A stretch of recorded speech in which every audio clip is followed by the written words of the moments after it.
will all be about female empowerment. So I'm really lucky that I'm actually a female host now and may introduce our next speaker. This will be Alice Deisner. She's the Director of Strategy and Programs of the Vodafone Institute, and she will host you through the demo day of the 5F Lane team. Welcome, Alice. The stage is yours.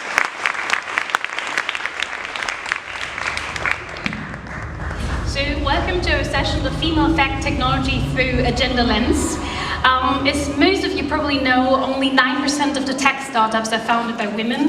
And if we look at the participation rate of women in the STEAM workforce, the number doesn't look quite better. It's 23 to 25%. This means that we have too little women involved in the designing and programming of technology. And the consequence could be that women once wake up in a world, in a digitized world, that hasn't been made and developed for them.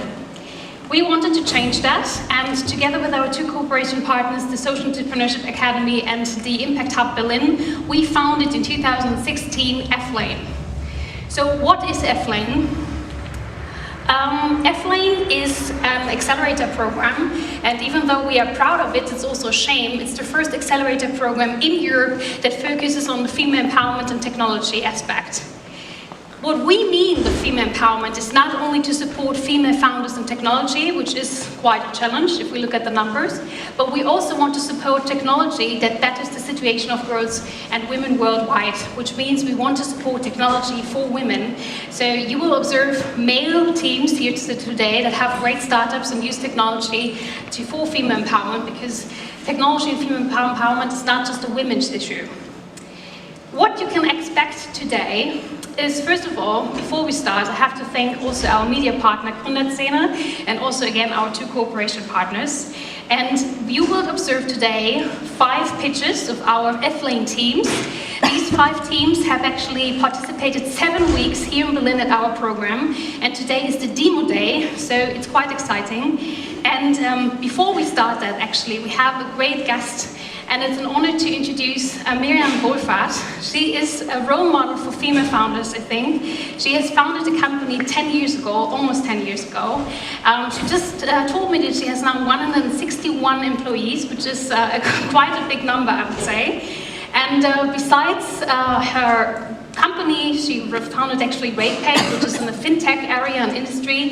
She also is a very strong mentor and coach for women and female founders. So I thank her so much that she gives a short introduction and keynote today. Thank you, Alice.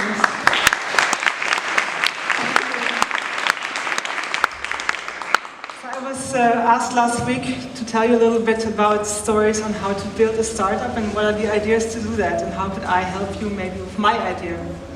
Does anybody of you know the word KYC? Is there anybody here that knows what it means?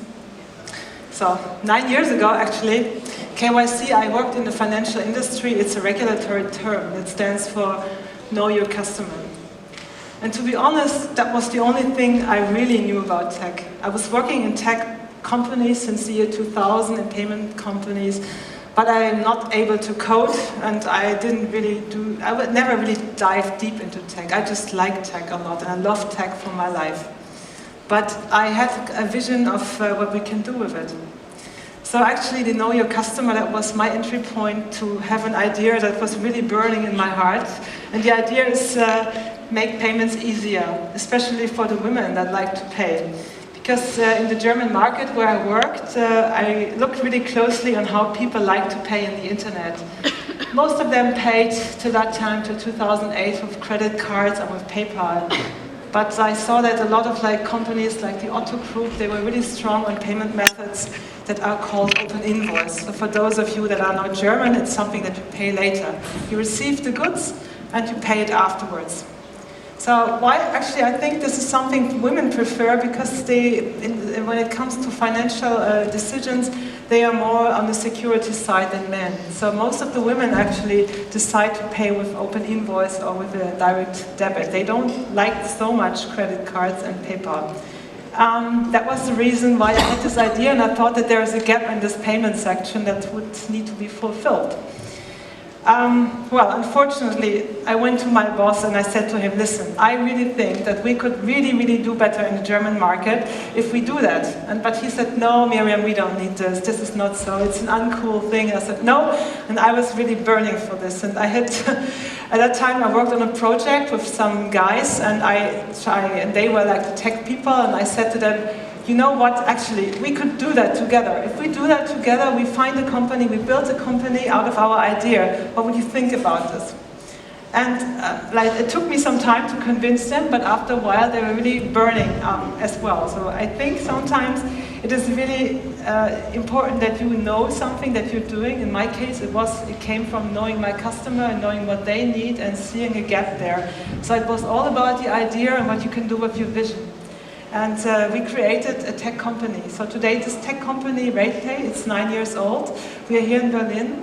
We have 161 people as of today. We had a turnover of almost 2 billion last year. So it has become quite a big company. And when you see that, I sometimes cannot believe it. And we do today, our company actually is doing machine learning and all these kind of crazy things. And I'm one of the managing directors. And this is sometimes, you know, when people ask me, how do you do that? How did you build a tech company without even coding? Then I can just say that tech is not only coding.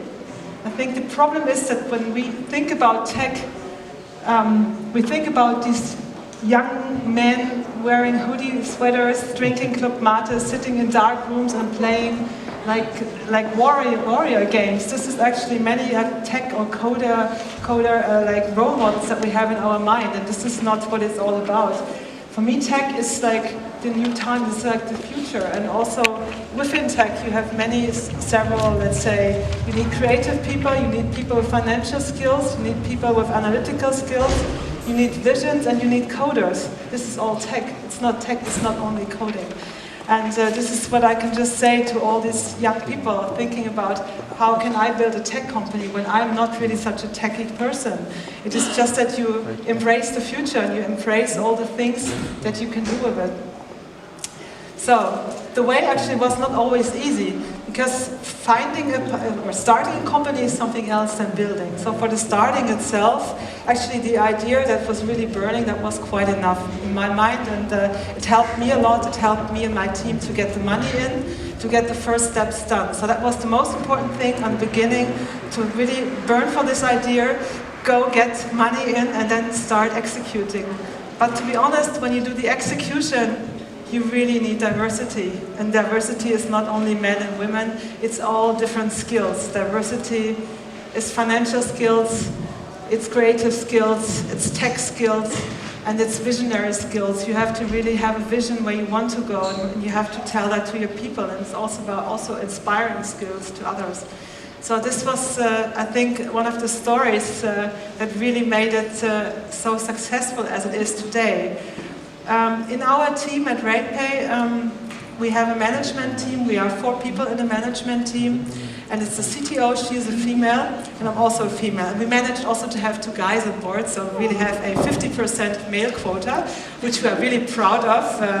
No, that's just a joke, but we never had anything about quotas. It just happened, and I think that we have a quite good female quota in our company. We have almost 42%.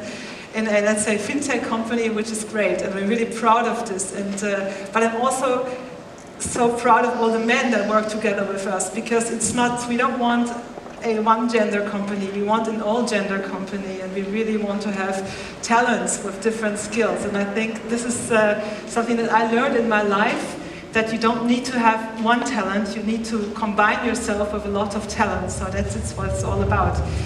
So, to wrap it up, I don't want to give you such a long story. If you want to ask me some questions later on, I'm here for a coffee or so. You can ask me or contact me via Twitter. I will respond, and if you need any advice.